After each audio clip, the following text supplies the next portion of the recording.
Welcome to Indiana Sports Beat Radio, brought to you by the Hard Truth Distilling Company in Brown County, Indiana. So for the thousands in attendance and the millions watching around the world, it's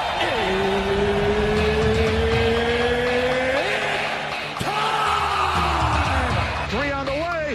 Oh! It went in! It went in! And Indiana wins the ball game! Know your role and shut your mouth, you jabroni! Float game for the win! Ayler's gone. Goodbye. Touchdown, Indy. Woo! IU America. They got a football team now. It's pretty simple. I win. Google me. You know that I'm the cream of the crop. Now, from the Hard Truth Studios, here's Jim Coyle. Hello, everybody. Welcome to another edition of Indiana Sports Beat Radio, coming to you on this Monday. I hope you had a great weekend and are ready for the week. If not, you don't really have a choice, but we're here to help it get along a little easier. Greg Rakestraw from the ISB Sports Network joining. Greg, how are you, sir? How was your weekend? My weekend was, it's kind of formulaic by the time you get to this point of the year. My schedule slows down during the week, but I find things to do on Fridays and Saturdays. So softball at Purdue for the IHSAA state finals, and then little Indy 11 soccer on Saturday night this coming week. Just change out baseball for softball and lather, rinse, repeat. Yeah, it is that time of year. And how are the Indy 11 doing, by the way? I have not been following, I have to be honest with you. That's okay. We're doing better. We've won our last two matches 1-0. I think we've kind of figured out who we are stylistically and what can kind of make us successful. And so 3 wins, 5 draws, 3 losses so far this year for the Indy 11, which currently puts them in 7th in the Eastern Conference. Top 8 make the playoffs. There are still 19 league matches left to go. So there's plenty of season left to go. Louisville is the best team yet again. Charleston comes in right behind them. We don't see Louisville until Labor Day weekend, which is very rare. Normally we have seen them by this point in time in the season. But we are playing some beautifully boring soccer right now, and I'm perfectly fine with that as long as the results kind of come attached to it. And let me tell people, if you haven't been to one of these matches, it's really highly entertaining. I can speak from when I took my daughter to the Louisville FC matches way back in the day when I still lived in Southern Indiana. But it changed my opinion on soccer. It really, truly did. That was where my opinion actually flipped, was watching one of those matches, and then getting to cover IU since then has helped immensely. I love going to cover IU soccer. Those matches are always fun, but you just have to know enough to understand. And if you do, I'm telling you, it's really entertaining. Other good part about it is that since there's no overtime this time of year, you also know that we're in and out in 2 hours. So barring any sort of weather delays, we kicked off at 7:06 on Saturday night. We wrapped up that match right around 9 o'clock. So there's always something going on. And obviously, depending on what team you're going to go see, the fans are a big part of it. You know what? With the Indy 11, it's the Brickyard Battalion on one end, singing and chanting the entire time. Yes. For Louisville, it's the Estopanol end that they have, the Lou Coopers being their fan base. So reason I point out both teams is knowing that you have got very much a Southern Indiana audience as well. It'll be quicker for them to go see a Lou City match in 11. That's fine. Just go see it. Even for your listeners in Evansville, there's a team called the Midwest Hooligans that plays at the Gable Sports Complex, which is not in our league, but plays in the same league. We talked about a team called Southern Indiana FC last week. So if this is the summer of soccer for me to talk about it with you every Monday, I'm happy to do so. And I know that there are so many people that still are not indoctrinated into soccer. And I'm not trying to push it on people, but I'm telling you, if you try to understand it, it is much more entertaining than you might think. especially these level matches. These guys are trying to get somewhere, so they're working their ass off, and it is truly when you go see, you can't see this on TV. What you see in live in person, the speed of the game, how hard that they run. It's not what you see in the World Cup. You've got to get World Cup out of your mind. The flopping, that stuff doesn't go on much. I mean, they don't have time for it. It's a high speed game. Very much so. And, in our league, we will have a handful of players that will represent their nations. What's going on this summer. So if you're going to turn on the television and watch soccer the next few weeks, the thing that you are most likely to see is something called the Gold Cup. And that is the North American every other year championship. Like, for example, the U.S. played Trinidad and Tobago yesterday out in San Jose, California, and won 5-0. There are guys from our league who are playing for Trinidad and Tobago. One of the Indy 11's top players will play for Jamaica in that competition. So I think we have 9 different nations in the Gold Cup that are represented by players that play in either the Indy 11 or Lou Cities League. So we are the second division of American soccer. Major League Soccer is the first, but our guys are hoping to get to Major League Soccer, hoping to get to another league somewhere else in the world, or guys that have spent time playing in Major League Soccer in the past. So all of our players are fully professional, and it's a pretty high level of the sport. Yeah, and this state, ironically, is not one that you would think soccer, but from Indiana University up, there's a lot of soccer being played in this state that people really enjoy to watch. I think. Absolutely. And obviously IU, and to a lesser degree, back in the day, the University of Evansville, those were kind of like the early adopters in terms of college soccer and being relevant at a national level.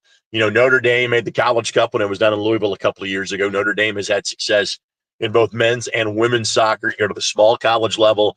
UND has made semifinals. Marion has made championship games. So, again, it is a pretty high level that gets played here in this state. Absolutely. We've got it's a little ways off yet, probably a month away, a little bit more than that. But the Brickyard heads this way. NASCAR was in Mexico this past weekend, and a successful run. Shane Van Gisbergen, the Auckland, New Zealand racer, gets his second NASCAR win on a pretty fun. Ironically, Greg, the track that they ran on there in Mexico City is their Formula One racetrack. One of 3 places I have been fortunate enough to see the Rolling Stones. The other 2 being the Indianapolis Motor Speedway and Churchill Downs. That was not planned. It just weirdly worked out that way. But it was odd watching that race, and I could see when they'd come into right before they would reach what was called the stadium run, the bleachers kind of squeezed in, and I'm like, well, the stage was pushed straight back here. I was standing right here, literally standing on the track, and I'm like going, wow, it was so crazy. But it was fun watching that race. Well, there is a chance that the IndyCar series is going to run that circuit next year as well. One of the IndyCar main stars, the guy that was second in St. Louis last night, is Pato O'Ward. And there has been a push to try to have not a lot of international races, but at least a couple. And with the ease for American fans to go watch IndyCar in Mexico City, but with the number of Mexican fans that are following Pato O'Ward, I think there's a good chance IndyCar runs there next year as well. Now, Jim, I'll admit to you from a NASCAR perspective, I tend to check in about a week or 2 before the Brickyard 400 if I'm working it, and then I kind of flip the script. Now, I spent a good chunk of my day off yesterday IndyCar circuit. So I know Van Gisbergen was a July 27th. I know that my buddy Adam Alexander, who is a Hanover College graduate and a North Central High School graduate, that he's been on the call. And that's about the extent of my NASCAR knowledge from yesterday's event in Mexico City. Nothing really to speak of. Gisbergen he dominated it. I mean, and it's funny because he has 2 wins in NASCAR now, both on road courses that no one else had run. The first one was maybe 2 years ago in Chicago, when that street course, when they just designed that and no one else had run that, he wins his first, shocks everybody, wins his first NASCAR event. Now they go to Mexico and run on a track that they've never run on, and he just kicked the ever-loving crap out of everybody, to be honest with you. He just dominated that race, and he is, without question, the best road course racer, but on the tracks that they still have familiarity with, he doesn't have quite that advantage. But it's odd, man. When they go to new tracks, he kicks them in the butt. Well, it used to be that we would have these guys called road course ringers. In the old days of NASCAR, right, there were all of two. Correct. There were all of two, road courses, and frankly, some of the guys that were, oval track only guys basically viewed those as weekends off. Start the car, go run around, try not to get hurt, and be done. Now you've got guys that have a little bit more of a road course background, but I'm not surprised that a guy that is more of a road course racer, when the playing field is completely level, that he's the best one when it comes to someplace there's not been a lot of data on so far. Yeah, and I love the fact that you take a sport like NASCAR, and when you think about it, old school, it was just the roundy rounds, just the oval tracks. They didn't, road coursing was not something they probably wanted to do, or now it's a major part. I mean, you've got COTA, you've got all kinds of road course tracks. I don't even know how many, but it's a lot, to be honest with you. How it's weird how NASCAR have changed so much. Right. Now, obviously, they ran road course here for a handful of years and have gone back to the oval. To be blunt, I thought the racing was better on the road course from a NASCAR perspective than it is the oval.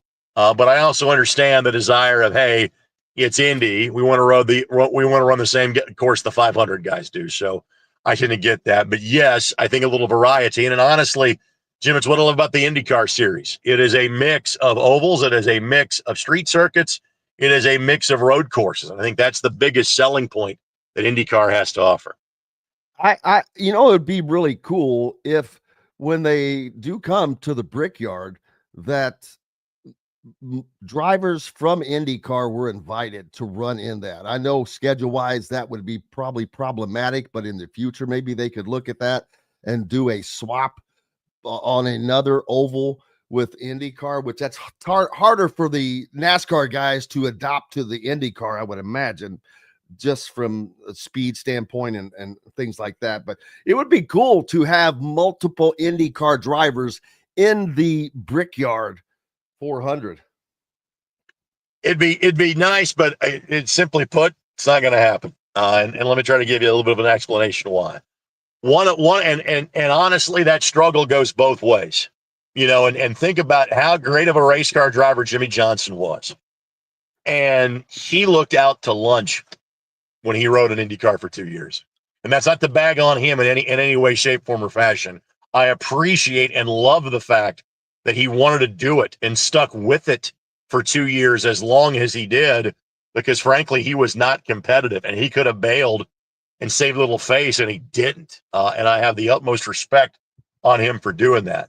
But frankly, when it has gone the other way, and the last guy to really do it on a full-time basis was Dario Franchitti, and that tanked, and he came back to IndyCar. Think about Kyle Larson. Kyle was not competitive this year in the Indianapolis 500. I mean, exactly. And so it's just those. I hate to say it, buddy, but those days are gone. And there is so much of an investment now in terms of running a full season, running a championship. I love the fact that Kyle Larson, and to a lesser degree these days as he's gotten older, Kyle Busch, will run anything and everything from a race car standpoint. That's great.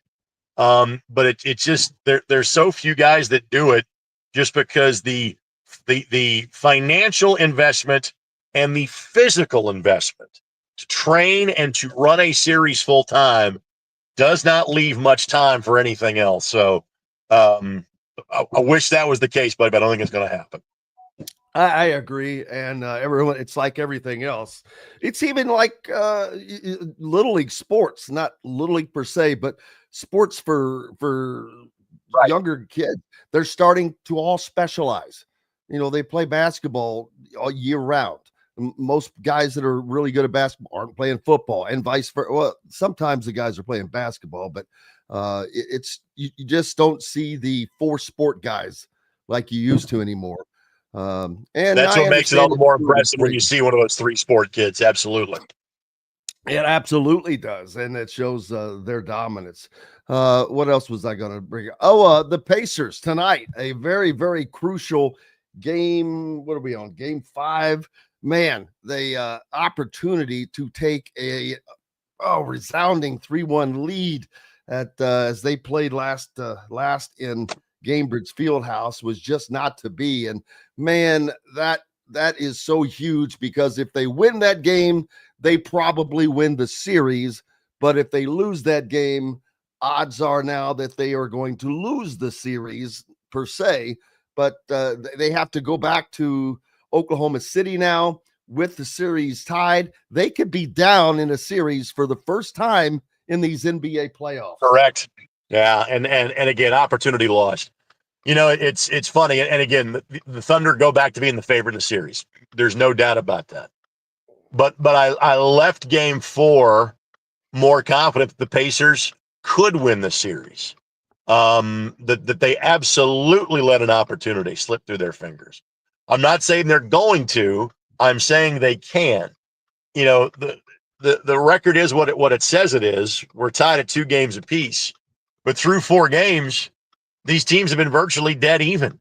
Both these teams can look at a game. For the Thunder, it's 1. For the Pacers, it's 4. They go, we should have won that game. The Thunder clearly were the better team in Game 2. It was a little closer in Game 3, but there was no doubt the better team won as the Pacers pulled away to win that game in the 4th quarter. So it wasn't like we left Game 4 saying, man, the Thunder just a better team. They ended up being a better team, but the difference is not that massive between these two teams. So obviously life's a whole lot easier for the Pacers if they can find a way to win Game 5 tonight. Huge. And when you get to the last 3 games of the series, everything has ginormous consequences, but life's a lot easier for the Pacers. They can find a W this evening.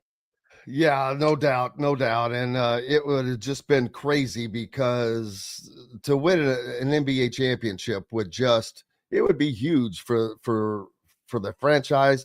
Now, both of these teams are mid-market programs, so it's going to be kind of big for either one of them to win. But it just seems like the Pacers, being a longer tenured team in the NBA, but known to be a mid-market program, they don't have that really superstar. And for them to win would really be a huge upset. Actually, by the odds, this would be the biggest upset in the history of the NBA Finals, which it's not that they're that far off and they can accomplish this. And it would be incredible to see. Yeah, it would. It's massive for both franchises because, again, Oklahoma City has been here twice. Obviously, they were expected to be here because of how many games they won this season. Well, that was not the case for the Indiana Pacers. The Thunder are trying to create their own identity in Oklahoma City because any championships that have been won were done under the banner of the Seattle Supersonics. There are 20 current NBA franchises that have won a championship. The Pacers are not one of them. And to be honest with you, the Pacers have a lot more competition for attention in this market than do the Thunder do in Oklahoma City. They are competing with Oklahoma and Oklahoma State is what they are competing with. The Pacers obviously are in competition with the Indianapolis Colts.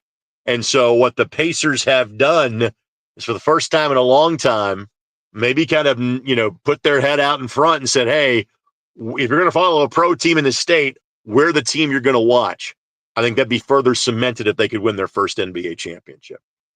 Yeah, it would be great for the city, great for the state, great for the franchise, just great all the way around. So let's hopefully they pull that through.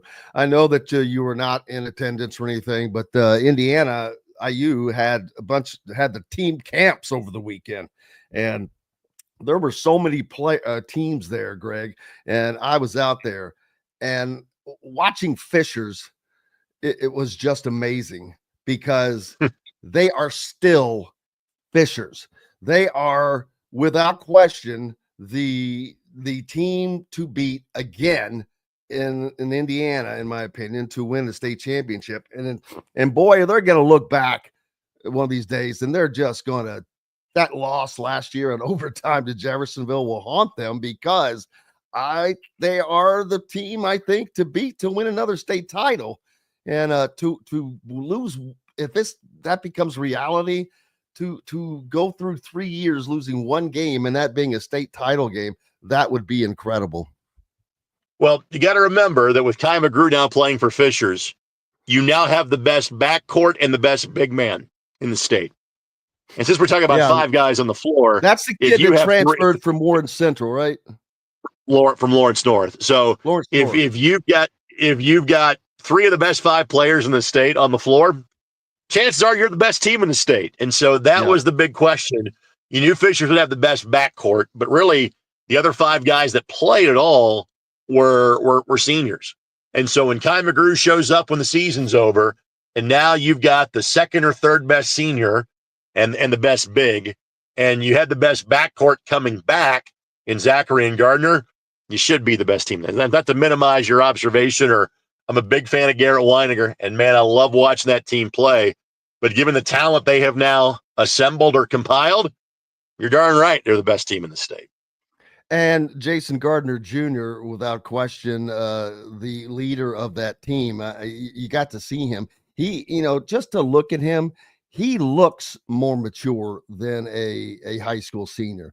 He plays more mature, but just physically he looks more mature, and he is just an exceptional player.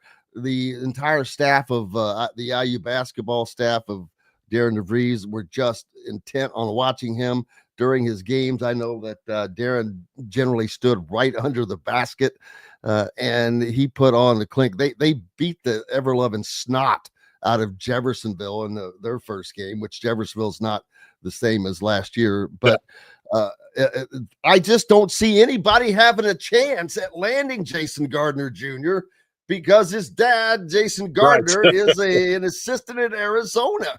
And boy, they're trying. It's not for a lack of trying, but I just don't see any chance of that being, the obvious. Here is the chance, and you can take this question or this response 2 different ways. I do think Jason wants to go back to being a head coach someplace.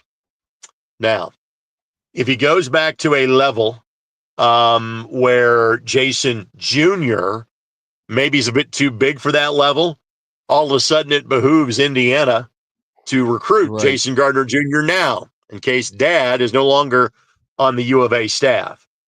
Or if you're a Power 5 program, looping in the Big East here, Jason's resume as a coach wouldn't say, hey, let's go hire this guy. But if he brings his son with him, you go, you know what? Maybe we give this guy an opportunity to coach here.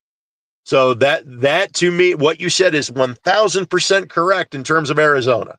But that's the reason why, with 2 years, knowing Jason's a junior, not just in name, but in his class, that's the reason why you would potentially make sure you are still hot and heavy on the recruiting trail, potentially to bring that kid to Indiana or any other major college program. Well, you would hope that he gets a head coaching job at some place at a very mid-level, to where it would be below where the level of Jason Gardner Jr. would deserve to play, and where NIL could make a difference there. So I guess that's the only hope, like you said, but we shall see. But what a spectacular player, and boy, watch out for Fishers. They are going to be something. And I don't know who might be able to catch up. I know Penn was there and played well, and several others. But Fishers is the deal, man. They're back, and they mean it. Crown Point is the team that I would say, because, again, they've got Dikembe Shaw. He's probably the 3rd best player in the state, and they are largely all back together. Mount Vernon because of having Luke Girdle. And they've got an LN move in too. Jamar Thomas, who was kind of the fourth or fifth starter from a scoring perspective, the third big for LN. He has made the jump to Mount Vernon. So there'll be teams that will compete with Fishers. But to say Fishers is the favorite is a pretty accurate statement. Now, Indiana does have in-state wing Caleb Kuhlman from way up north at Penn. Not a lot of big-time basketball players come out of Penn. We know them more for football. But I would say that's shifting. And first of all, Caleb's dad is the head coach, and Barrett Kuhlman, former head coach at Valparaiso. Caleb will be a sophomore, so there's still kind of time for him to grow. Penn might be changed now. Marcus Burton, obviously was Mr. Basketball a couple of years ago. Now at Notre Dame, he is a Penn kid. They have made it as far as the semi-state final in basketball. But simply put, Penn is kind of the Carmel/Center Grove of the South Bend area. So when they're good in any sport, Jim, it shouldn't be a surprise. Yeah, so we'll look forward to that, man. As Indiana basketball, it's going to be a good season for Indiana high school basketball next year with several teams. Of course, Penn is going to be the team to beat, but several teams at different levels around with lots of different players to look at. Absolutely. Well, brother, what's up next for you? Baseball state finals on Friday and soccer state finals on Saturday. It's all here. It all comes down. Make sure you're following Greg Rakestraw and the ISC Sports Network for all of the IHSAA items they have, in addition to lots of other things like Indy 11 as well. Appreciate you, my friend, as always. See you, buddy. Have a good one. Greg Rakestraw joining us here on Indiana Sports Beat Radio on this Monday. Kicking things off. We've got lots more coming up.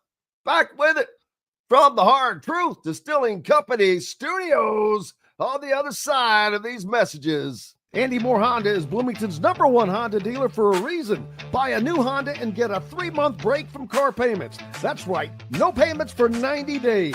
That includes the all-new, all-electric Honda Prologue, and you get it for just 0.9% financing, or the 2024 Honda Ridgeline Black Edition, or the Honda Accord LX, both for just 1.9% financing.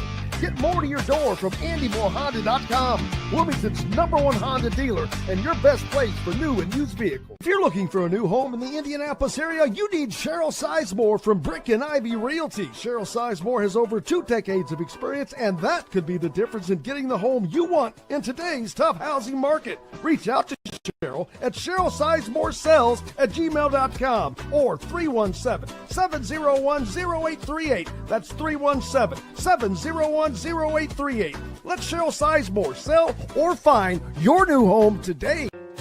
Located on 325 acres in beautiful Brown County, Indiana, Hard Truth Distilling Company is the biggest and the best craft distillery around. While Hard Truth is already known for producing internationally awarded whiskeys and spirits like Hard Truth Sour Mash Bourbons, Sweet Mash, and Hard Road Ryes, as well as their cinnamon vodka and the always popular Toasted Coconut Rum. Hard Truth Distillery offers so much more. With a full-service restaurant, ATV, and distillery tours, as well as live music, you can spend an entire day at Hard Truth Distillery while making your entire family or group happy. And that's the Hard Truth. Hard Truth products are available across Indiana, as well as many other states. So no matter where you shop, if they don't carry your favorite Hard Truth product, tell them you want the truth, the Hard Truth. Hard Truth Distilling Company encourages you to enjoy all of their products responsibly and to never drink and drive. Welcome back to the Hard Truth Distilling Company studios on this Monday. I hope you had a great weekend. Lots going on over the weekend. Like I said, the NASCAR race down in Nashville. Watch that. Did that have a rain delay? I think, yeah, probably did, but everything else did for certain as the rain was in and out. Only thing that did not interrupt was the IU basketball team camps going on in Bloomington at IU's Assembly Hall and Cook Hall. We'll talk about that. Fun watching. I enjoyed watching the NASCAR race over the weekend. Now, no basketball as far as the NBA Pacers because they play tonight in a crucial game 5. I mean, when I say crucial, I guess every game's crucial. There's no point in putting additives to extra adjectives on the front of this series now, because every game matters. I don't know if there was any game more crucial than the last one that would have allowed them to take an insurmountable 3-1 lead from home. Now they've lost home court advantage. There are 3 games possibly yet to play, but they will be 2-1 as far as where they are played in Oklahoma City and Indiana. They get to come back here one more time, but they probably need to win tonight to have a shot. But that's been the case for the last 3 games. We've said that, they had to win game 3 to have a shot in the series, but that was mainly a big part because they could not give up the momentum and home court advantage, and then they win that. So then you get the opportunity to really put a nail in the coffin, and they just weren't able to do that, unfortunately, as the Oklahoma City Thunder come out victorious in game 4 and even the series. Not only even the series at 2 games apiece, but they take back home court advantage. Like I said, 3 possible games left to play, and 2 of those will be in Oklahoma City. Hey, the Pacers have done it all year long, so it's not like they can't do it again. And it's up to them to see what they can get done. Hopefully they can. It would be incredible, but we shall see. Bungalow Bill coming with the facts, apparently. Let's see. What did he say that I missed on the hotline here? Well, I can't find it, so we'll have to find that later. But yeah, getting back to that IU basketball team camp over the weekend. First of all, I cannot say enough about Fishers, as they are just, they are still there, and they are going to probably, this is crowning them already, and I don't want to do that, but let's say that they do go on and win a state title this year. That will be 2 out of 3 years, with the one in the middle losing in a state championship game in overtime, no less. And that will just be something that probably that would stick in my craw for the rest of my life, but that's okay. They have the talent, and I think they beat Jeffersonville by like 60 this time around in a replay of the 4A state championship. Jeffersonville completely decimated talent-wise, losing Trey Singleton and several others on their team, and so they are reloading. Coach Sharon Wilkerson reloading, and I got the chance to listen to him talk after they lost their last game that day, and talk to his team. And I don't want to reveal too much because most of that was, between him and his team. But I was just amazed listening to the life lessons, the life coaching that he was giving, and just to be, I was honored to be able to overhear the things he was saying and talking to his kids. And how he asked them each one different things at the end. They gave a positive affirmation of what was something that their teammates had done, but it was just really cool to see that. Lots of other things going on there at the team camps. In-state wing Caleb Coleman put on a show from Penn. So he's from the 2028 class and up north, but we'll see how he continues. DeVries and much of his staff took in a game with when they took on Fishers later in the day. The first half saw Coleman get to his spot, create a lot of quality looks. Shots didn't fall so much, but he picked it up in the second half. But a lot of guys there that the coaches and the staff were watching intently. And I can tell you this, even though Jason Gardner Jr. is probably just, they have little to no chance of landing only because his father is an assistant at Arizona, but man, they're going to give it every shot. He watched every game, every Fishers game. Darren DeVries was leaning against the stanza, the goal, where it comes back where the padding is. He was just right there where he could be seen, which is what coaches do when they have the opportunity. You know, he didn't need to, he wasn't even wearing gear. He didn't need to. But yeah, and it wasn't just him. The entire staff, Darren, Drew Adams, Nick Norton, saw them all there. Kenny Johnson, they were all in, and there were so many games going on, 3 games going on at once. You had 2 games in Cook Hall and then a game in Assembly Hall going on at the same time. But Bloomington North, Bloomington South, some local teams there. You had teams from Kentucky, Ballard, and Fishers took care of Ballard. Ballard is normally a pretty good team from Louisville. But Bloomington South and J.R. Holmes, of course, were there. They run their stuff really well and continue to do that. Matthew Tierney and Duncan Combs led the way for the Southers. Other guys that impressed at IU basketball camp: Kai McGrew from Fishers, rather. He is worth mentioning. He's a 6'9" power forward, and he makes a difference. He's going to have to continue to learn to move his feet and things like that. But at 6'9", you have the opportunity. When you're 6'9", man, you have a chance. Boogie Cook from Christian Academy of Louisville, an under-the-radar IU basketball target. The whole staff watched on the day. Apparently struggled a bit at times, but showed promise. Mikael Price from Penn, which is up north, a 6'8" true center, which how you can be a true center at 6'8" in college, I don't think that'll work. But hopefully he'll expand his game.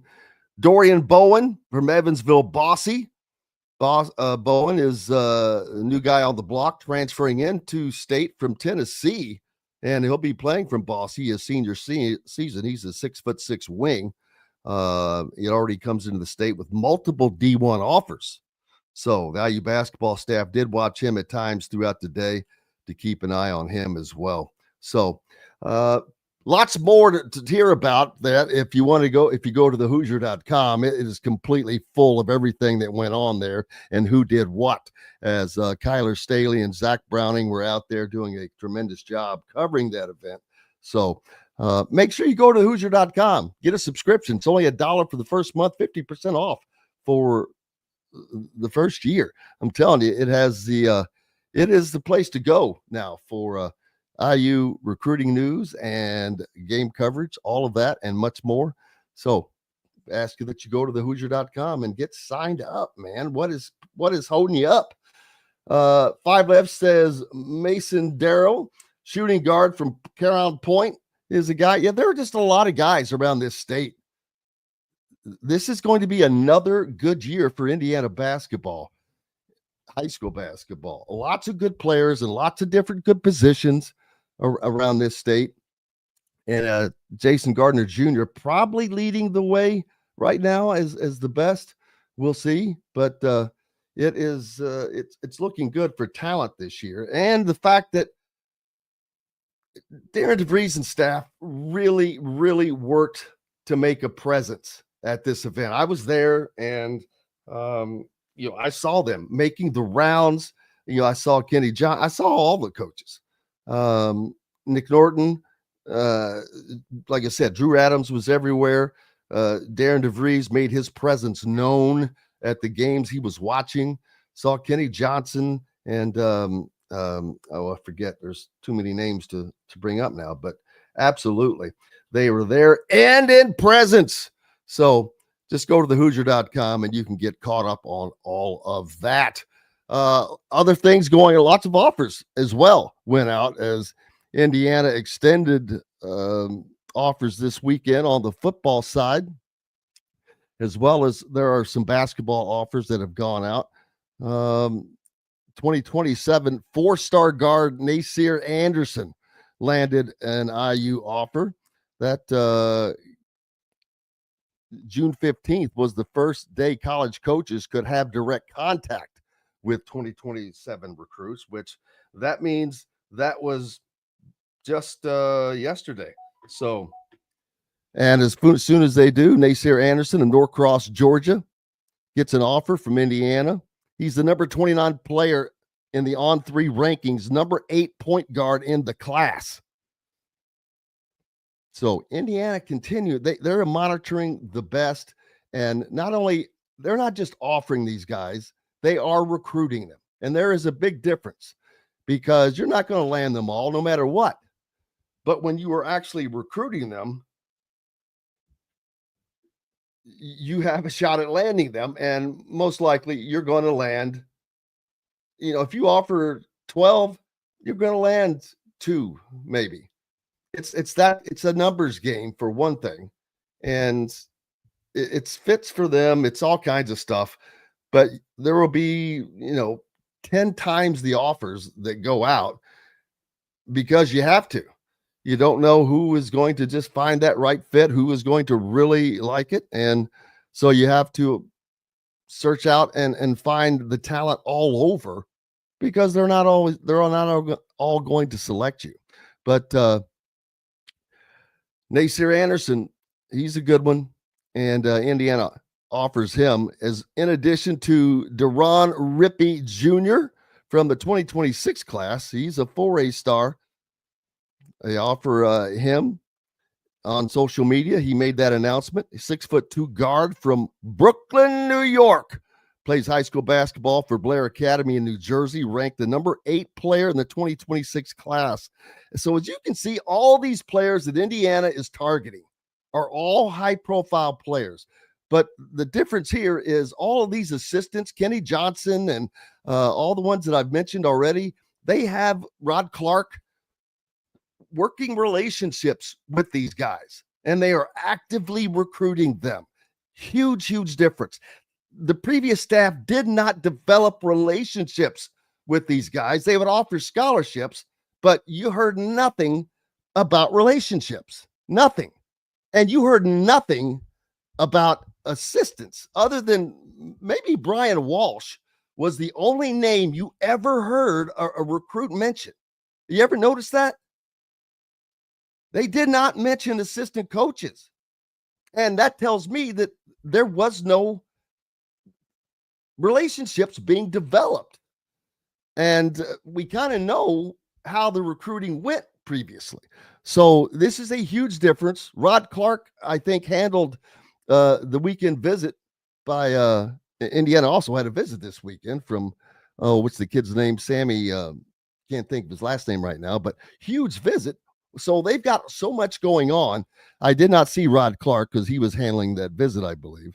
But Indiana, the recruiting, you can just see a massive difference in every way possible as Indiana's the offers. Also, another one, they extend an offer to 2026 3-star guard Cole Rosario.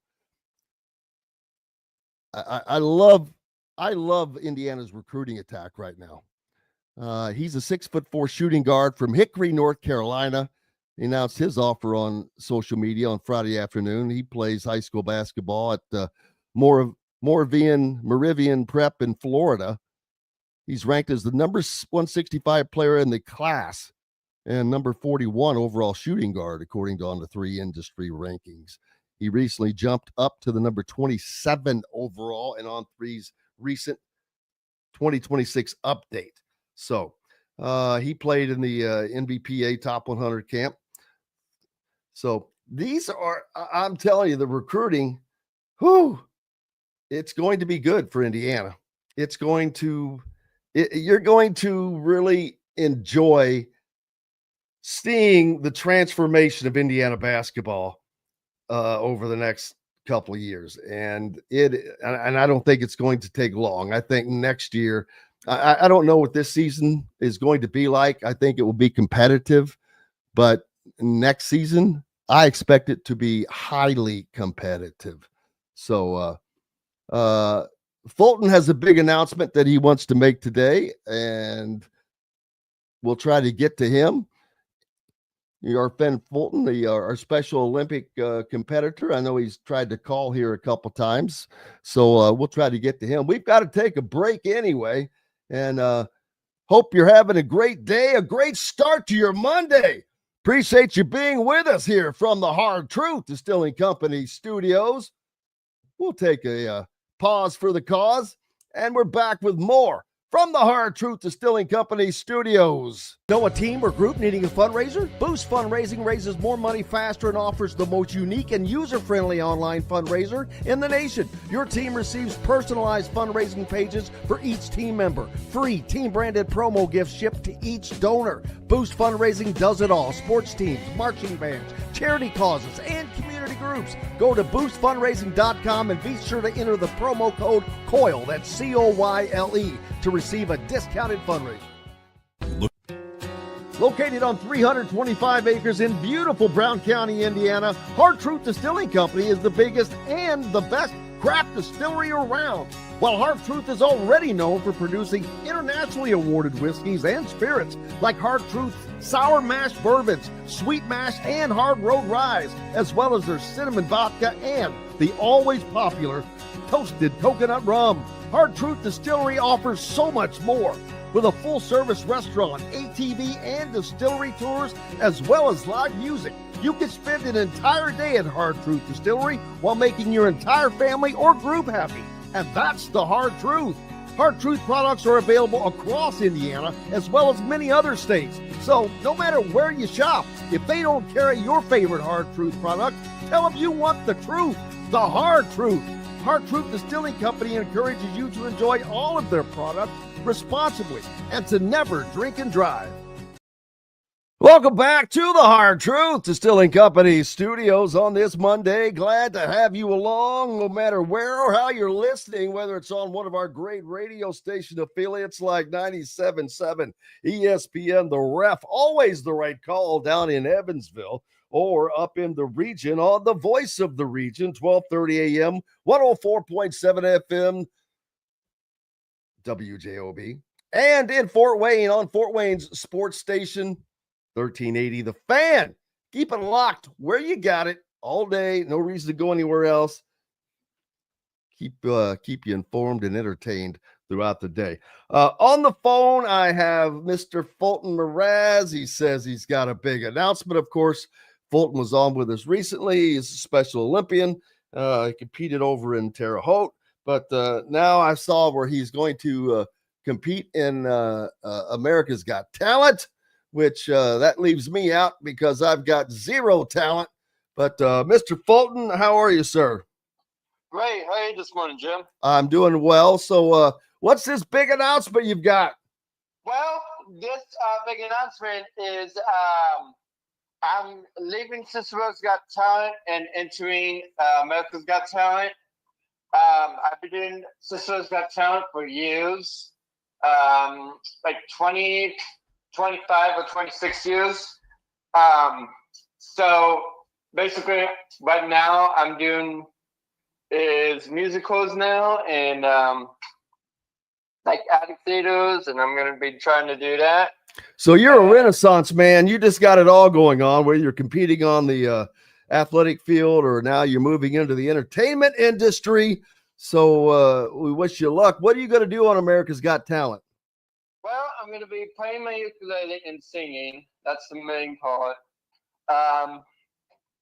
But they said they'll get back to me on next year of 2026. Well, buddy, we wish you luck on that. You got to keep practicing and get that act down and ready to go so you can impress them all. Yep, and everyone's going to come to the see me play Earth, Wind, and Fire at White River State Park on July 23rd. Well, say that again. Everyone's going to come and watch me play my ukulele with Earth, Wind, and Fire on July 23rd. Wait a minute. You just buried the lead there. You're going to be opening for Earth, Wind, and Fire or playing with them? Yep. Which is it? Are you going to open for them or play with them? I'm going to play with them. Wow. Holy moly. Was it September? 29th of September. Oh my. Chasing the mind of pretender. While we're chasing the clouds away. Holy moly! So how did you land that gig to be able to play with Earth, Wind, and Fire? Well, we did a remix on the JMB 107.5 The Fan, and he asked me to play it on my ukulele, and I was like, okay, I want to do something special for him. So when I played that ukulele, he starts moving and dancing. So well, JMV is that kind of dude, man. Did you tell him I said hello? Yes, I did. Good deal. Well, buddy, good luck. We've got to come up and hit a break, but you got to keep us informed on how that's going. I sure will, Jim. Thank you. Thank you, buddy. We appreciate you. Look forward to it. Thank you. Sounds good. All right, buddy. That is Mr. Fulton Mraz joining us, as he is going to be playing with Earth, Wind, and Fire up in Indy coming up. That's crazy. That's awesome. Yeah, someone just said, Brian S. said, this kid is kicking life's butt. You got that right.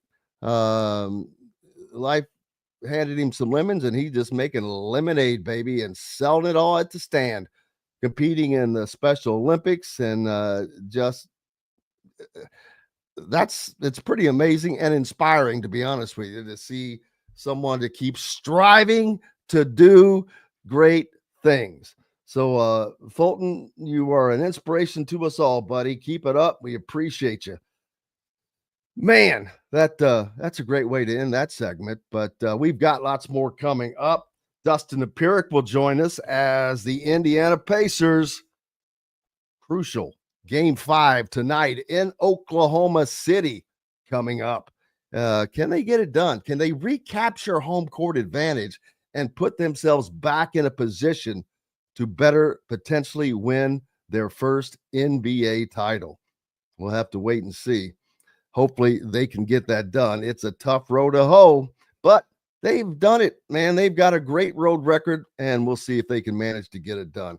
Lots more coming up from the Hard Truth Distilling Company studios right after these messages. If you're looking for a new home in the Indianapolis area, you need Cheryl Sizemore from Brick and Ivy Realty. Cheryl Sizemore has over 2 decades of experience, and that could be the difference in getting the home you want in today's tough housing market. Reach out to Cheryl at CherylSizemore@gmail.com or 317-701-0838. That's 317-701-0838. Let Cheryl Sizemore sell or find your new home today.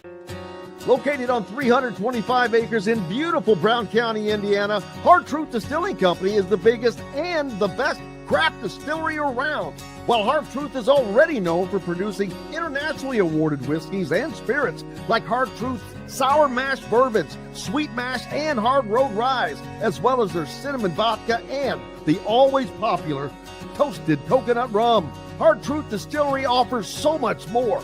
With a full-service restaurant, ATV, and distillery tours, as well as live music, you can spend an entire day at Hard Truth Distillery while making your entire family or group happy. And that's the Hard Truth. Hard Truth products are available across Indiana, as well as many other states. So no matter where you shop, if they don't carry your favorite Hard Truth product, tell them you want the truth, the Hard Truth. Hard Truth Distilling Company encourages you to enjoy all of their products responsibly and to never drink and drive.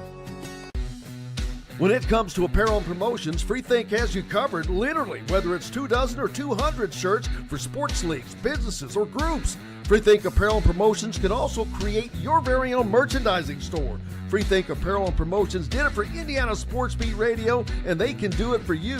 Whether it's screen printing, embroidery, digital printing, promotional products, vehicle wraps, or anything else under the promotional line. See what Freethink Apparel and Promotions can do for you at freethinkapparel.com. Welcome back to the Hard Truth Distilling Company studios. Hopefully Dustin Dopirak will join us soon, and we'll talk some Pacers basketball, as tonight they open it up in Oklahoma City for Game 5. They're all the games are critical from here out. You just can't say this is a crucial game 5. Hell, it's been crucial. Every game's been crucial. No one bigger than the last one, I think, because of the position it could have put the Pacers in. And it was a home game, but didn't come to fruition. And it is what it is. So now the challenge lies for the Pacers to continue doing what they've done this year, and that is play well on the road. As a matter of fact, they've played extraordinarily well on the road. But the Thunder were the prohibitive favorite going into this series. They remained that way right now, with this series tied at 2 now after they pick up that big win at Indianapolis last Friday night. But it's not over. We've seen these Pacers be so resilient, so just doing things that the first game they won, as a matter of fact, in this series in Oklahoma City. It's just what they've done. Now, can they maintain that? That's the thing. Can they continue to play like that on the road? Let's hope that is the case. So we'll find out, man, is because it all comes down tonight. And make sure you go to the Hoosier.com, like I said, for a complete wrap-up of all things that went on this weekend on the basketball side. Lots going on with those team camps and offers going out. As a matter of fact, Indiana continues to stay on the recruiting trail just intently. But they are also doing the same thing on the football side of things. We'll get back to later on. Dustin Dopirak from the Indy Star joining us now. I'm going to assume from Oklahoma City. So we appreciate you taking the time to join us, brother.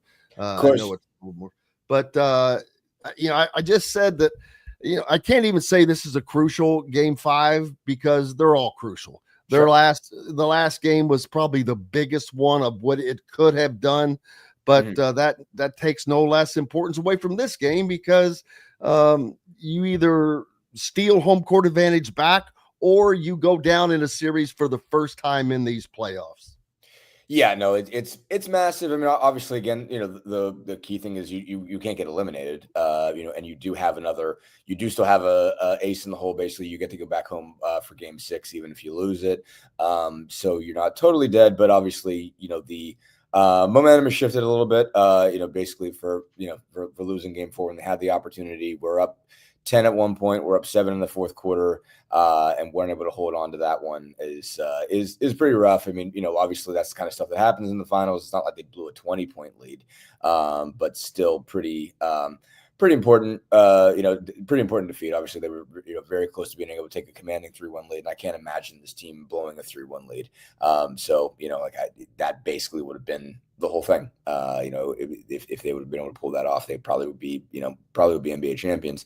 So now they're at the point where it feels like a toss-up series at this point, but it also, I think a lot of people are looking at it and saying that they blew their best chance, and they might have, but I'm not sure about that with this team. I mean, you can't rule these guys out, of a game or a series. So, I mean, I don't think when you let it even up at 2-2, you can get that fatalistic because they have a shot. They've proven that as long as there's basketball to be played, they have a chance. Without question. And you have a team, again, that there's nothing changed about this team. They're not dealing with serious injuries. So they're going at it with the guys they need to go with. And they just have to get the games from Tyrese Halliburton or Pascal Siakam or whomever it is. They have to get that game from they have to get the game from the guy that is unexpected for that night. And not that they're unexpected because we have a team full of guys that can perform, but somebody has to be the guy that steps up in addition to either Siakam or Tyrese Halliburton. The stat on the games that the Pacers have won in which his stats are really, really good. The games they lose, his stats are not so great. I mean, yeah, he wasn't terrible on Friday night. Like, it's not like he had bad numbers. He had 18.7 assists. It was just, I mean, they had a bad fourth quarter. Just they were playing pretty well, and then Thunder dialed it up defensively, and they just just didn't seem like they had a lot of answers. Basically, the ball wasn't moving the way they wanted it to. Oklahoma City, obviously, a big part is, and they are a great defense. I mean, they're not a good defense; they're the best defense in the league. And they can throw guys out there that have a lot of answers for what the Pacers want to do. You can throw Jalen Williams out at Siakam. You can throw they had Caruso and Lou Dort guarding Halliburton and Nembhard for a lot of that fourth quarter, and you're putting two all defensive team guys. Basically, you've got three all defensive team guys out there at the same time, and then you have a 7 foot one guy in the back with Chet Holmgren with whatever his wingspan is, which is probably 8 or 9 feet, something like that. And it's not easy. And Holmgren, I thought, did a good job even when he got caught up in switches of taking Halliburton out of what he wanted to do. So you do need guys to step up. I mean, it is easier said than done because, again, all your best players are going against top 10, top 15 defensive, perimeter players in this league. So just saying, so that's a big piece to it. But I mean, they've got to find a way to execute better than they did.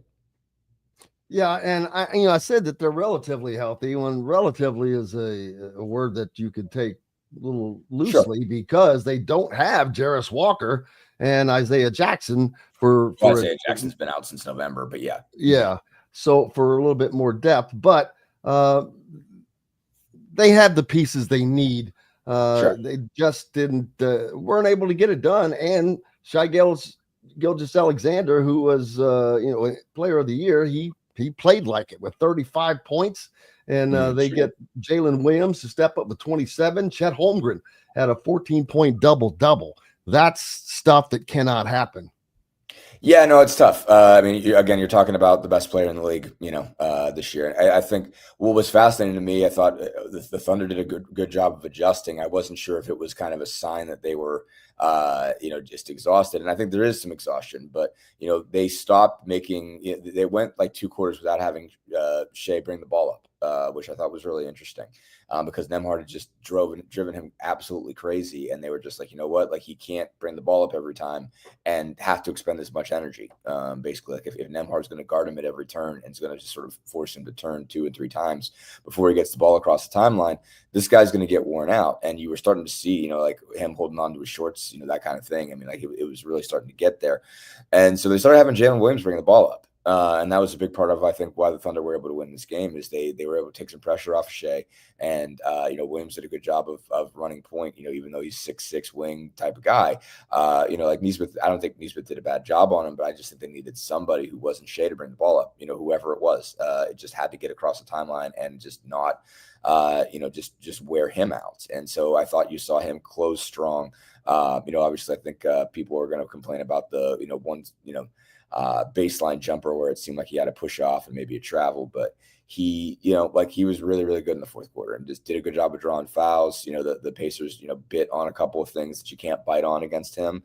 And he got going, but I think he was able to kind of keep his legs a little bit by not bringing the ball up and just by, just running up the floor instead of, sitting in the backcourt and, just get up there and just sort of wait for the play to come to him rather than having to force all of the action the entire time.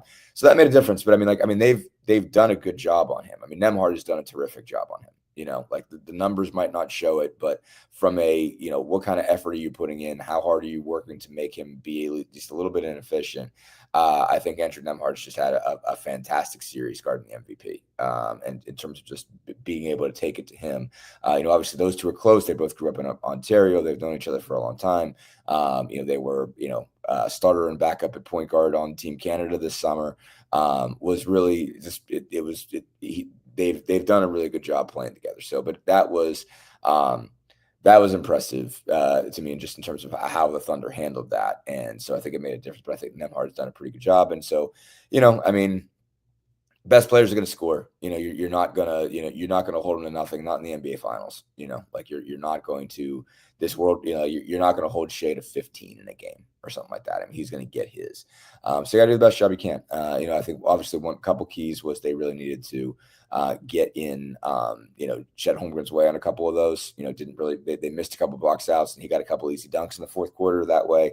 That is something that can't happen. Basically, you've obviously certainly got to identify where is the 7'1" guy going when the ball is in the air and coming off the rim. Like, you got to get in his way somehow to make sure he doesn't get a clean one. And one, I thought he blew through a box out. They at least put a body on him. The second time, just they missed him.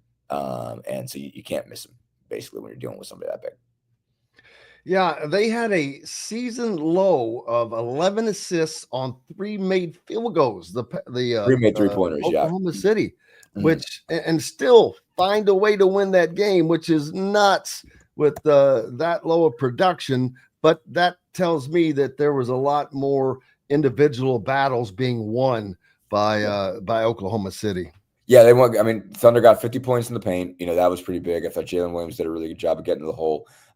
Shea obviously did his thing, and they got free throws, and they made them. Obviously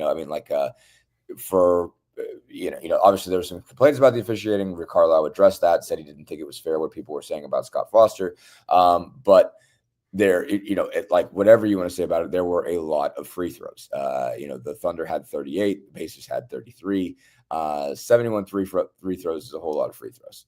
And nobody wants to see free throws in an NBA championship game. That's not what you sign up to go see. But it is what it is. And so 3 guys you mentioned, Gilgeous Alexander, Williams, and Holmgren were a combined 27 of 27.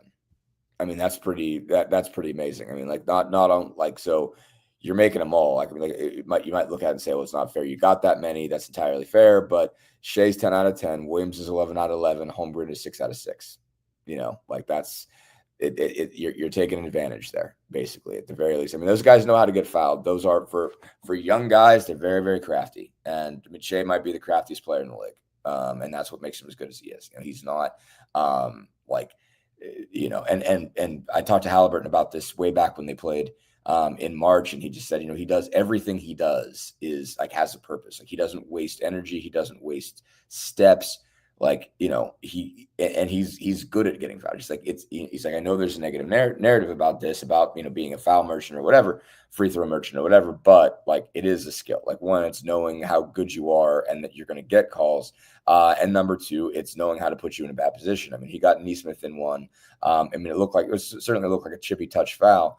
But Nesmith's hands were forward, and Shea kind of brought his hands up to make sure they made contact. And they're going to call that. They just are, and it's minimal contact, and there's sometimes you can draw a lot more contact and not get a foul. But more or less, if your hands are extended, if the defender's hands are extended, the ball handler kind of brings his hands up to draw contact there, he's going to get a foul a lot of those times. And he's really, really good at that. So it's a thing you got to be aware of. The Thunder are really good at that. And for as younger guys as they are, they absolutely know how to play a system. It's a fantastically well coached team. Yeah, the Pacers starting lineup, as you look down through there, they are all averaging in double figures, which is, again, shows the incredible balance. The rebounds are incredibly balanced. It's nuts. You look at Oklahoma starting lineup, they have 2 guys that start that average less than 6 points a game. And that's kind of amazing. But you've got Shea Gilgeous-Alexander, who averages 30, which is right 12 points more than any Pacer player on an average. So that kind of evens things out for them. They also have Jalen Williams, who's averaging almost 21 points a game, which is equaled out by Pascal Siakam. But they're a high scoring team. They can be. They can be. I mean, they've got guys that are options, and they both are. Obviously, they take a different tack to this. The Thunder just have more defensive oriented guys. I mean, the Pacers have defensive oriented guys, but obviously, they got this thing started by scoring. They got this thing started by through their offense, and they figured how to defend along the way.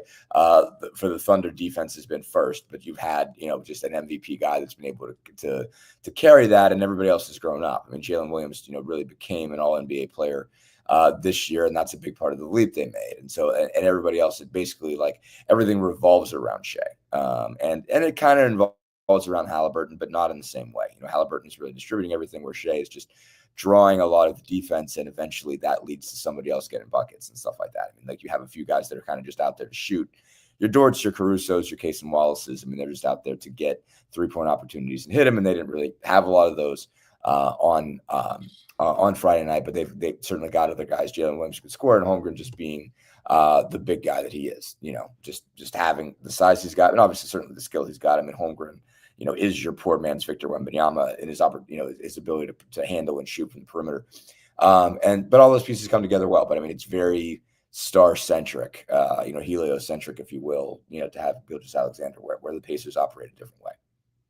No doubt. And, playing on the road, even though the Pacers have had such great success, it's going to get tougher now. These last games that are in Oklahoma City, the closer Oklahoma City gets, the harder it is on you, because you've got less margin for error now. Sure. And the pressure grows as well. The pressure now shifts back. This is actually the first time they've had pressure on them, I think, to win a game in all of the NBA playoffs this year. I mean, last game there was an immense amount of pressure from the standpoint of what it could have done, but it wasn't pressure. It was more opportunity. This is starting to become pressure now. Yeah, I mean, it depends on how they handle it. Obviously, to your point, it's the first time that they can go down 3-2. It's the first time they've gone down 3-2, and so basically, it's they've never been in an elimination position the entire playoffs. The other team has never got the 3 wins. So, that is a scenario where they're going on the road, and all it takes is the other team winning its home game for them to go down 3-2. So it does change. I mean, obviously they still, again, have an ace in the hole, going back to game 6. And, this team, I trust them more in a game 7 here than I would trust them in a game 5, because you have that kind of pent up energy that comes when you come back, basically when you spend 2 games on the road, and then the series comes back and it's 2-2, and your place is pretty jacked up. If the Thunder win and then it goes back to Indiana and the Pacers win, then even game 7, it's a different atmosphere than game 5 is. Like, in some ways, it's harder to win a game 5 in this scenario than it is to win a game 7. And they are, and again, to your point, they've been really good on the road. Now, the Thunder have been really good at home. I just checked that out last night. Like, the Thunder haven't lost 2 home games in a calendar month since November. Well, they haven't lost 2 games in a row, period, this season, have they? At least in the playoffs. Yeah, they have lost 2 games in a row this season. It hasn't happened very often. They haven't lost more than 2 games in a row. Not that matters now. So, yeah, I mean, they haven't done it in the playoffs. The last time they lost 2 games in a row, it's happened twice. It happened once in November, and it happened once in April, where they lost to Houston and Los Angeles. And I think by that point they'd already clinched home court, but they were still playing everybody. And they lost. I don't know. They had 2 doozies. One at Houston, one against Los Angeles. And Houston and Los Angeles were both in cases where they needed those games a lot more than Oklahoma City did. But yeah, that's it. They've had 2 game losing streaks all year, and 1 in April, 1 in November. That's the extent of it. So, it's not going to be easy to beat these guys at home. Not going to be easy to beat these guys twice in a row. They might. I mean, the Pacers don't have to. I mean, they can, in theory, just alternate games, and that if you just alternate win-loss, and they are alternating win-loss so far, the Pacers win, because they would have to win. But in that case, they would have to win 2 road games. They would have to win game 5 and game 7, and lose 6. But still, so it's not easy stuff. Not an easy situation they put themselves in. Losing 4 was tough, but still, that's you're in the NBA Finals. You're playing the best team in the league. It was going to be tough. Yeah, and the odds 9.5 points, the Thunder, and I've already said if the Pacers were to win this series, by the odds, the biggest upset in NBA Finals history. So they're playing uphill, but they played uphill very well, probably as well as anybody that's been in that position. So shout out to what they've gotten done. Sure, no, absolutely. I mean, I think this doesn't feel like the biggest upset, like it would be the biggest upset in finals history. I mean, like it definitely is I mean, that's a money thing, like that's a gambling action thing more than it's a look at these teams and is there that big of a gap? I mean, like, does this feel like it would be as big of an upset as Pistons over Lakers in 2004? Like, it doesn't look that way to me, like, I mean, as good as the record is, like, it doesn't feel like this team is so overwhelmingly tough. Like, like in the Thunder, I mean, they're very, very good. I'm not trying to downplay how good they are, but like, like they don't have, peak era Shaq, as good as Alexander is. Like, I mean, Shaq was a force of nature back then. It was just like, it was very, very hard to have answers, at that point. Like he was just such a dominant force that you just didn't feel like anybody could beat him. And, when you had Kobe at the same time and peak era Kobe, you were like, I mean, like that team didn't look beatable, whereas this Thunder team looks beatable, like, and it's very, very good. But like the Pacers got a lot of talent too. Like this, it's going to be a big deal if they win it, but and obviously the odds are the odds. And so you have to set that in stone is that's, like, there's no other way to measure how big of an underdog you are. But it doesn't feel that way. I mean, it just feels like a lot of people wrote the Pacers off because they just didn't think they were as good as they are. And so, which surprises me over the course of these playoffs that there hasn't been an adjustment. But still, like 9.5 point underdogs is too much. It's way too much, and I'm not a gambling guy and I'm not putting any money on it. I found out, I was fortunate to find out very early in life that I'm bad at gambling. But still, like, it's 9.5 just seems too much for this game. Well, we'll certainly find out. We've got to take a break. Dustin Dopirak with the Indy Star Pacers beat writer with us from Oklahoma City, as a matter of fact, as the Pacers are set to take on Oklahoma City in a Game 5 of the NBA Finals. We've got lots more coming up from the Hard Truth Distilling Company studios. Back with that and more after these messages. The ISC Sports Network is your home for sports content across the Hoosier State. Find us live on TV and streaming or archived on our website and our app. The ISC is your one-stop shop for the content you want to see, including high school sports, college sports, and other great events throughout the year. Subscribe to our streaming service and get access to it all. ISC, local lives here.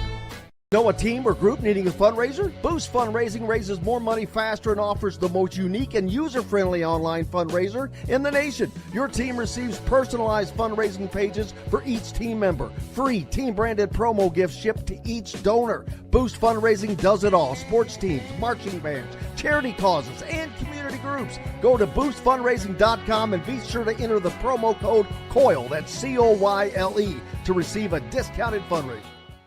If you're looking for a new home in the Indianapolis area, you need Cheryl Sizemore from Brick and Ivy Realty. Cheryl Sizemore has over 2 decades of experience, and that could be the difference in getting the home you want in today's tough housing market. Reach out to Cheryl at CherylSizemore@gmail.com or 317-701-0838. That's 317-701-0838. Let Cheryl Sizemore sell or find your new home today. When it comes to apparel and promotions, Freethink has you covered, literally, whether it's 24 or 200 shirts for sports leagues, businesses, or groups. Freethink Apparel and Promotions can also create your very own merchandising store. Freethink Apparel and Promotions did it for Indiana Sports Beat Radio, and they can do it for you. Whether it's screen printing, embroidery, digital printing, promotional products, vehicle wraps, or anything else under the promotional line. See what Freethink Apparel and Promotions can do for you at freethinkapparel.com. Welcome back to the Hard Truth Distilling Company studios. Jim Coyle with you as always, and Dustin Dopirak, the beat writer for the Indiana Pacers for the Indy Star, with us as well as he's in Oklahoma City as the Pacers are gearing up for Game 5 tonight in the Cowboy Capital. And also Miles Turner will be a free agent after this season, and he is the longest tenured. I'm shocked. He's been with the Pacers for what, 10 years? 10 years. Mm-hmm. Yep. I mean, how many guys in the NBA have been with a team for 10 years right now? Not a lot. Not a lot. It's just worked out that way. Obviously, they, like He's been this team through several iterations. Just made himself obviously a pretty essential part, as a shot blocker for a while, and then certainly there was there was an expectation that he was going to be among those traded. When they started to rebuild this thing, and kind of turn the roster over when it started with the Halliburton trade. But when they got back, basically Turner missed most of the end of that season with an injury of the 21-22 season when they acquired Halliburton. And there was all kinds of trade rumors heading into that season. He wasn't traded that offseason. I mean, he was very close to being let go. I mean, basically they went and traded, tried to sign DeAndre Ayton when DeAndre Ayton was a restricted free agent, and Phoenix matched their offer. So this would have been, I think, summer of 21, summer of 20, summer of 21, one of those. And so when that happened, I mean, that took a lot of the Pacers had to do a lot of work, basically with Turner to make him not feel unwanted, because they were basically saying, we're willing to go get this guy and move on. This is, we feel like this is the future at the 5 position, and, the Suns matched the offer. And so, he had to sign with Phoenix. Ayton had to re-sign it with Phoenix. So there's been a lot of stuff that's gone on that has had to happen to keep this going. And, there were certainly, so many trade rumors that Turner was basically openly, involving himself in it. I mean, basically you look at, he was on, Adrian Wojnarowski's podcast in, beginning of the season, 2022, and said, hey, the Lakers should look at me. I'm a good fit. I can do a lot of things. I can shoot threes. I can block shots. I could work for them. Because it seemed like they were still in blow it up and rebuild mode. But he got started with Halliburton and figured out, wow, this is a really good partnership. Basically it's kind of a ball screen. It's 2 guys in the, kind of main 1-5, ball screen action. And find out, okay, Halliburton can do these things for Turner, and Turner can do these things for Halliburton. And, later that year, they obviously decided to renegotiate and extend. They were well under the cap. So they were able to kind of, add a lot to his salary that year. He basically got just a big lump sum of almost $20 million, that year, just kind of tacked on to his salary, and then a 2-year deal worth close to 40. And so now, that extension is up, and you can't extend a 2-year deal. That's why there hasn't been a signing yet. That's not because the 2 sides didn't come together. Basically they had decided to come to this point. Basically, both sides decided that he was going to be a free agent this year, and they were going to make a choice. At that point, they certainly expected, and it is coming to pass, that the cap is going up pretty significantly, and there's more money there. And so, but it's obviously a different ballgame now. He's got a little bit more leverage, and he's going to get more money out of it. But it does seem, based on all the reporting, that they are going to re-sign him. Certainly, the fact that they did not trade him at the deadline strongly suggests that they see him as a critical piece going forward. And he has been a critical piece to what they've done. I mean, he's had some struggles the last couple of games, but it makes a big difference to have a center who really fits Tyrese Halliburton's style of play. And as Halliburton has said a couple times, and once during these finals, is that he didn't expect, didn't realize how good of a fit Turner was going to be, because he expected that as a kind of point guard, he was going to want somebody who could be a really good lob finisher, somebody who could just throw the ball up to and they would dunk it. And Turner's not really that guy, but what Turner is a better pick and pop option. As a guy that kind of fade back and hit a 3, but it can also score at all 3 levels. And can not only take the 3, he can hit the mid range, but he also can create out of a short roll. And you can give him kind of that pocket pass, and he can pass out of it. He can go find a shooter in the corner or somebody in the dunker spot for an easy one. Turner's really good and really sharp at a lot of things. Incredibly intelligent guy, and good basketball IQ. So I mean, he's not the most athletic 5-man you've ever seen, and not as athletic as he used to be when he was pinning a lot of shots up against the wall. But he's still, just really good at that. I mean, he's really good at timing and those kinds of things. And he's made a big difference. I think he's got the most blocks in these playoffs. A guy they definitely intend to re-sign. Now, once they do re-sign him, they're going to be really close to the luxury tax, so that might lead to them moving other people, or it might not. So we'll see what goes from there. But there certainly will be some downwind moves from that. So we'll see what that looks like. But all accounts seem to be that he's going to continue his career in Indiana going forward and put tack on another 3-4 years onto that deal. Yeah, and it's nuts, like I said, in this day and age, for a guy to be with a franchise for that long. All the superstars, they move everywhere. But great to see them hold on to him and try to build, because they're going to try to do the same with some other guys, and that builds great consistency. And if they're ever able to add, I don't know what else they don't need to add a lot. I mean, I don't know what else they need to add, to be honest with you. No, I mean, they're in the NBA finals. They're a tick away from the title, and like the cap operates the way that it does. It like you can't you can't go get 4 superstars and pay them. Like it's very, very difficult. And if you are going to get 4 superstars and paying them, you're way over the cap. I mean, basically, it's like your decision is really whether you want 2 max contract guys or if you want 3. And if you have 3, you are very close to the cap already, and so that everything else becomes really, really tight. Like obviously, you're allowed to keep going up, and if you keep re-signing your guys.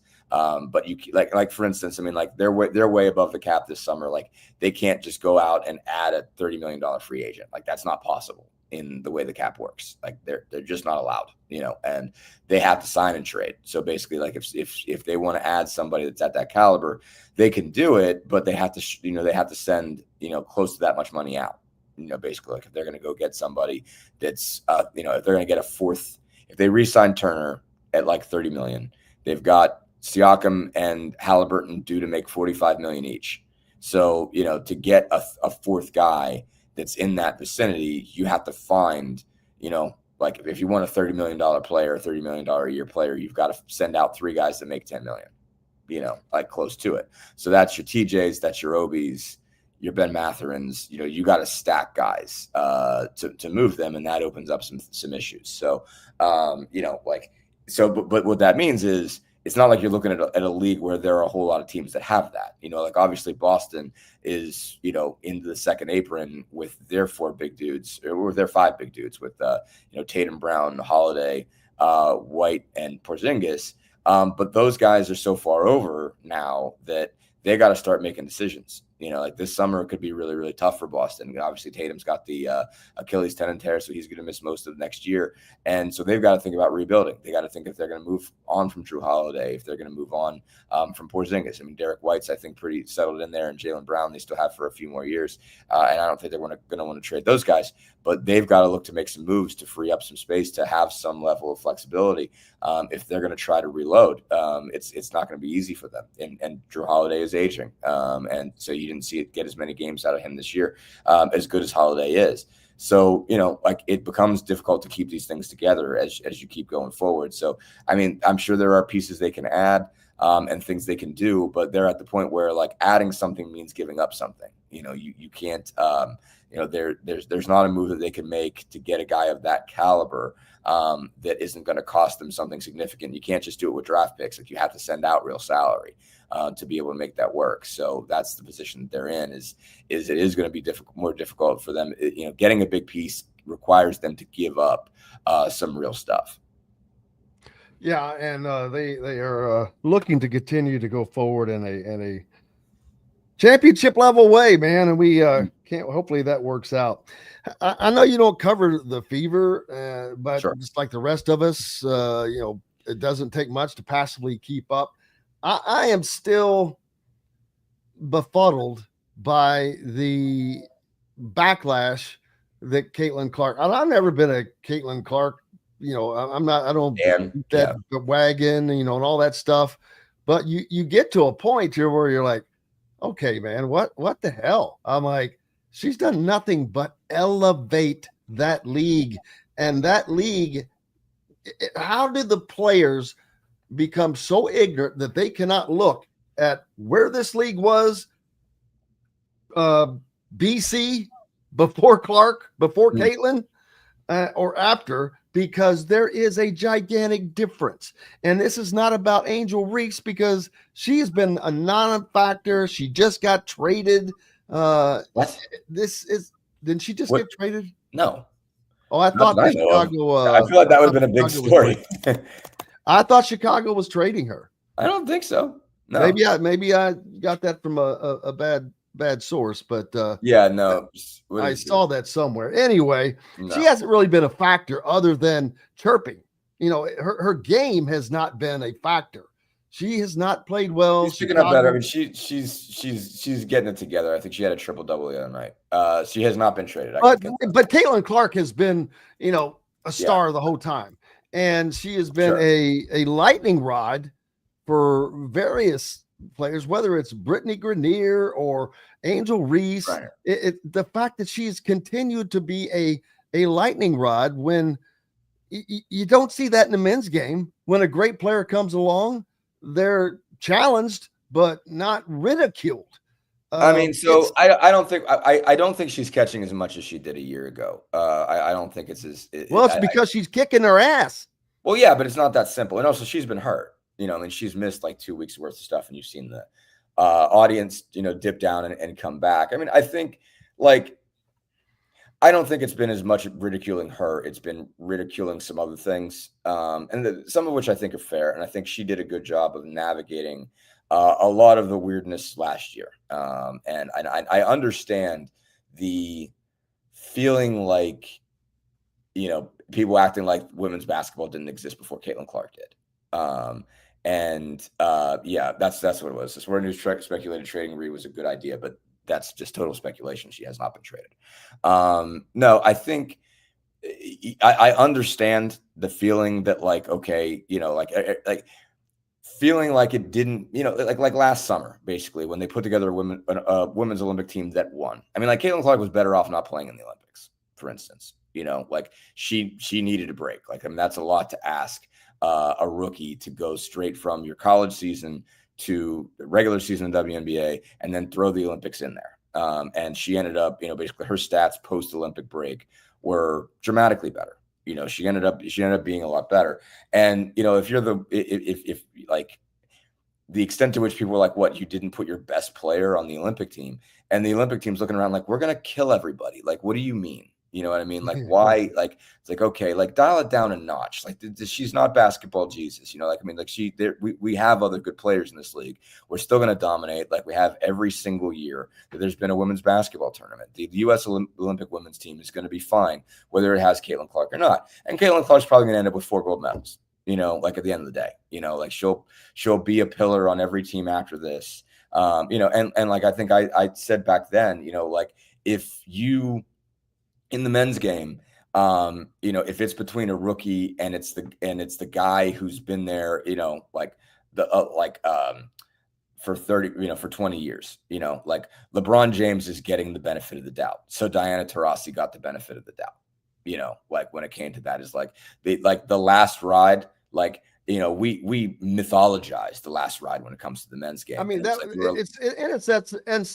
it's like putting an injury when Larry Bird was, he played on the dream team. It's not that he didn't deserve it. I mean, he's still just one of the greatest of all time. Nobody complained about Larry Bird being. But he was not the Larry Bird of Larry Bird. His back, he had to lay on the freaking ground.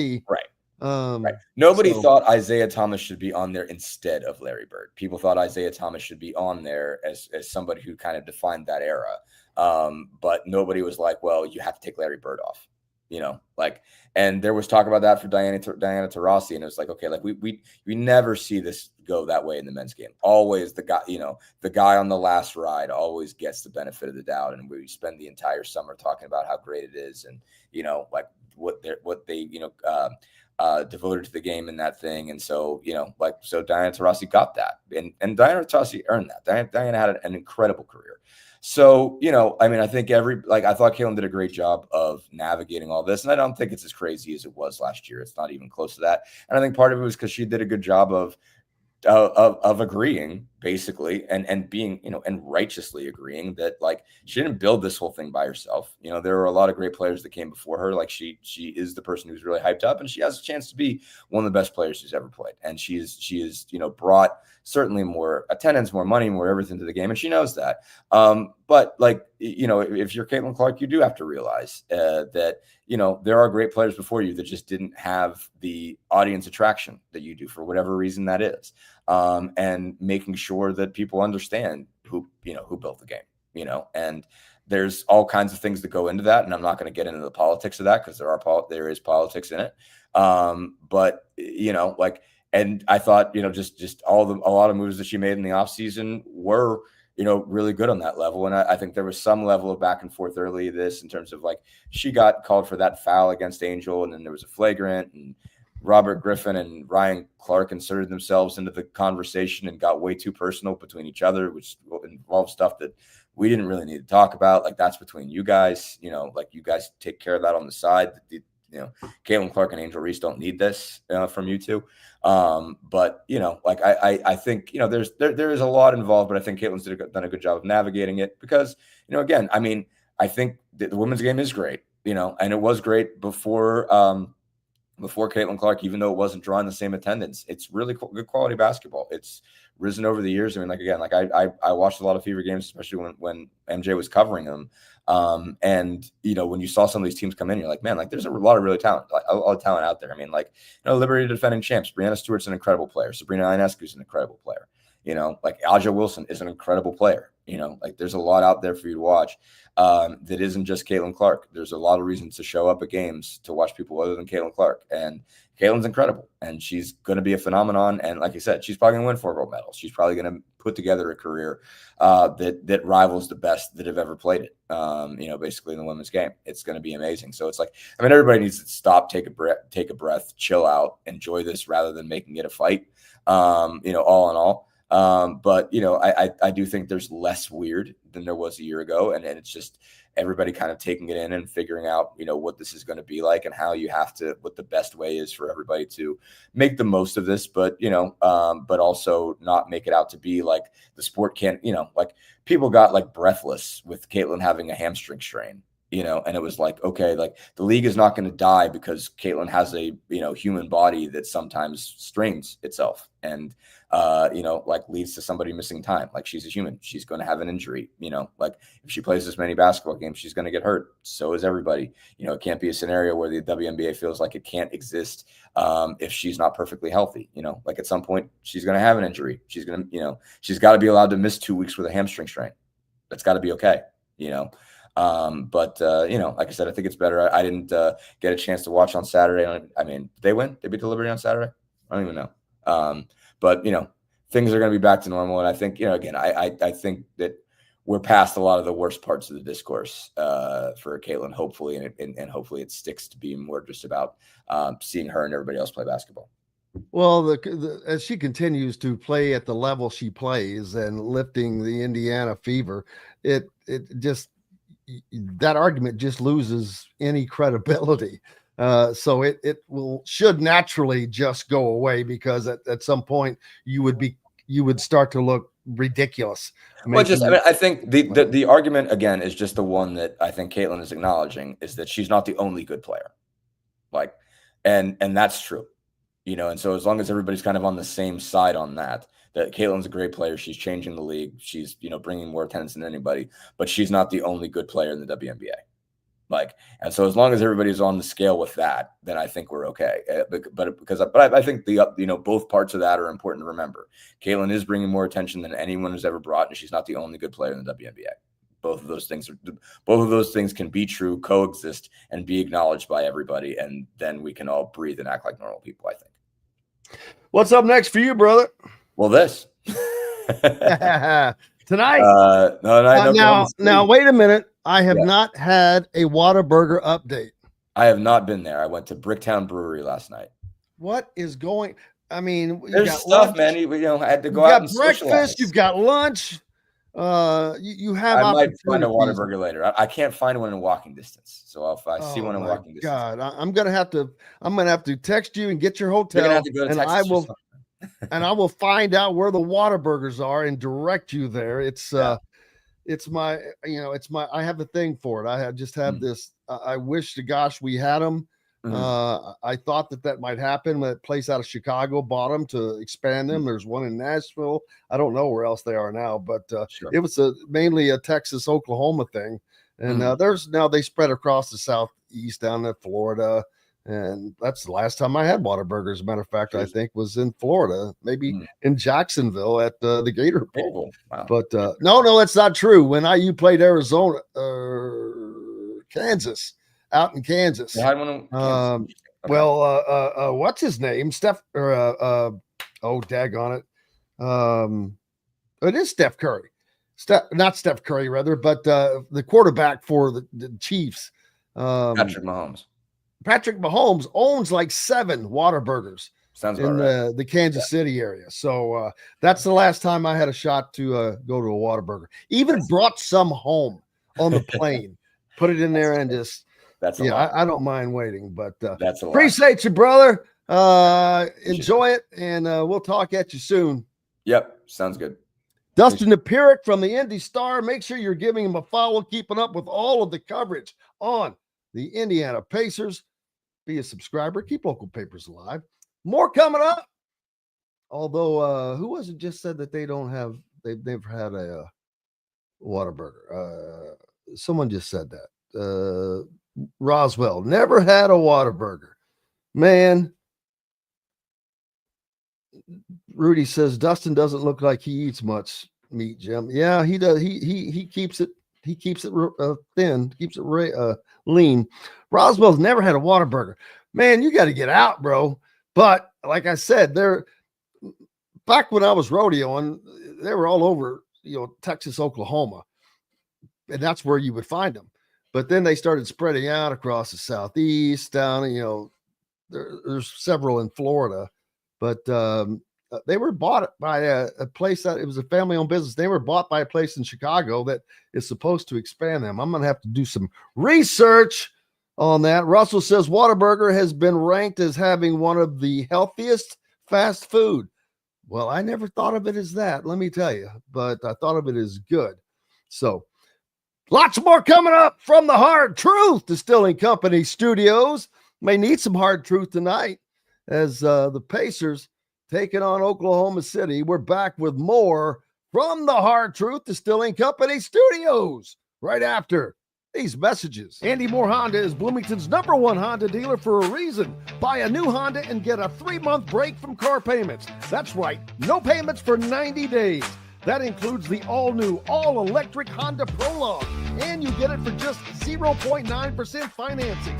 Or the 2024 Honda Ridgeline Black Edition or the Honda Accord LX, both for just 1.9% financing. Get more to your door from AndyMooreHonda.com, Bloomington's #1 Honda dealer and your best place for new and used vehicles. If you're looking for a new home in the Indianapolis area, you need Cheryl Sizemore from Brick and Ivy Realty. Cheryl Sizemore has over 2 decades of experience, and that could be the difference in getting the home you want in today's tough housing market. Reach out to Cheryl at CherylSizemooreSells@gmail.com or 317-701-0838. That's 317-701-0838. Let Cheryl Sizemore sell or find your new home today. Located on 325 acres in beautiful Brown County, Indiana, Hard Truth Distilling Company is the biggest and the best craft distillery around. While Hard Truth is already known for producing internationally awarded whiskeys and spirits like Hard Truth Sour Mash Bourbons, Sweet Mash, and Hard Road Ryes, as well as their cinnamon vodka and the always popular Toasted Coconut Rum. Hard Truth Distillery offers so much more.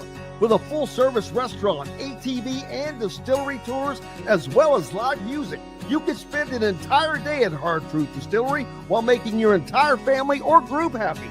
And that's the Hard Truth. Hard Truth products are available across Indiana, as well as many other states. So no matter where you shop, if they don't carry your favorite Hard Truth product, tell them you want the truth, the Hard Truth. Hard Truth Distilling Company encourages you to enjoy all of their products responsibly and to never drink and drive. Welcome back to the Hard Truth Distilling Company studios on this Monday. So happy to have you along. I hope that you're doing well, as we are. Just looking through some college basketball rankings and recruits.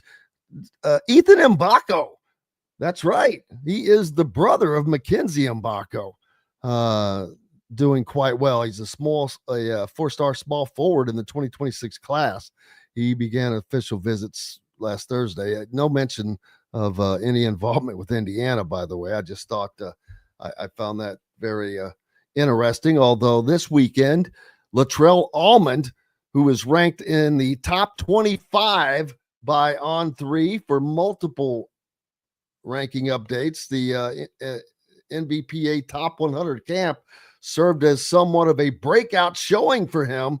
He's a 6'7" forward, already has his official visit set with Indiana for this weekend. Like I said, he has a long-standing relationship with new Hoosier assistant Kenny Johnson. And again, I talked about that earlier.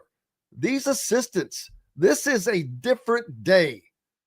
How often did you hear that just 1 year ago? How often have you heard that in the last 8 years? That constantly players that I'm talking about have great relationships with multiple assistants. Kenny Johnson on this, Rod Clark on that, Drew Adams on that. It is a very, very consistent theme that you're hearing me talk about now that I was not able to say before. And that is the difference and will be the difference in recruiting for Indiana. These guys have relationships with coaches, their assistant coaches. Now, that doesn't mean Darren DeVries is not heavily involved. He does. He gets involved with all of these. But it is it's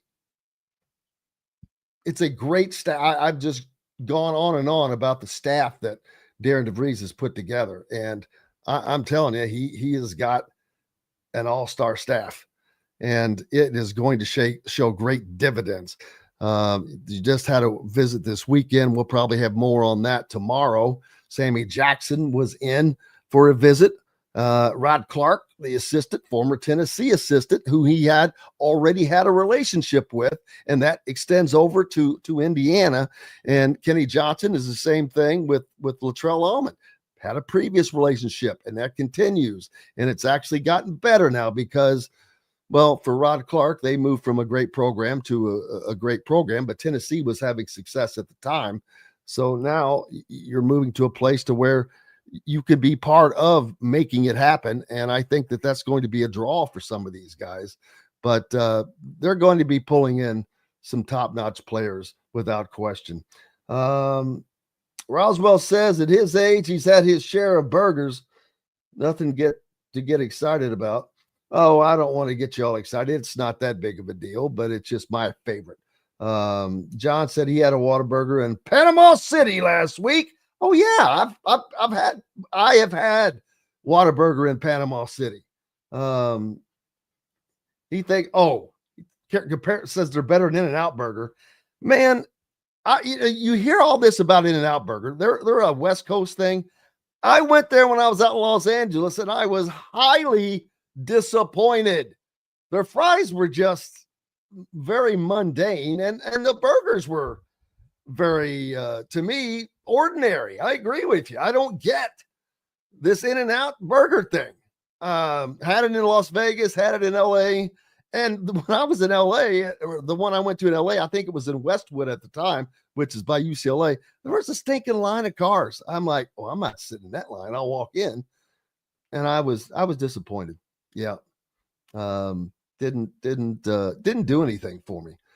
So Brian says it's 5 guys down there in Florida, Culver's too. Well, we have both of those up here. Of course, the Laskowski's involved with the Culvers. Need to get them as a sponsor, man. They've got a new one down in Bedford, a new one, or one here in Bloomington, and potentially another one coming in Bloomington. You never know. Let's see. We're talking food now, getting all excited. Justin says it's making him hungry. Well, I guess so. Yeah. Brian says, yeah, 5 Guys is proud of their stuff. I bet they are. Giving a lot of shout outs today for free people. So there's that. John asking, does 5 Guys sell beer? I don't know. I don't think so. But yeah, I think I've been to that like once. 5 Left says the Cajun fries are the business. Can't go wrong with some Cajun fries. Why do we have to have a comparison every day? Let's land some guys. Oh, yeah. He's talking about the recruiting. Well, yeah, that hasn't come to that point yet. And that's the truth. They have to land guys. We can talk about them. I can sit here and talk about them all I want, and I can talk about how I think that the recruiting is going to go tons better. Got to put the proof in the pudding. But I think that's coming anytime Don't worry. Man, it has been another fun day, fun show, and I cannot thank everybody enough. Of course, big thanks to Greg Rakestraw, Dustin Dopirak, and most importantly, each and every one of you. We're back tomorrow to do that again from the Hard Truth Distilling Company studios. I'm Jim Coyle. I look forward to it. Until then, I will see you on the radio. Thanks for listening to Indiana Sports Beat Radio. Be sure to subscribe to our YouTube page for more clips and team coverage of Indiana basketball, football, and more. You can also find full episodes and tons of other content on thehoosier.com. We'll see you next time for another edition of Indiana Sports Beat Radio.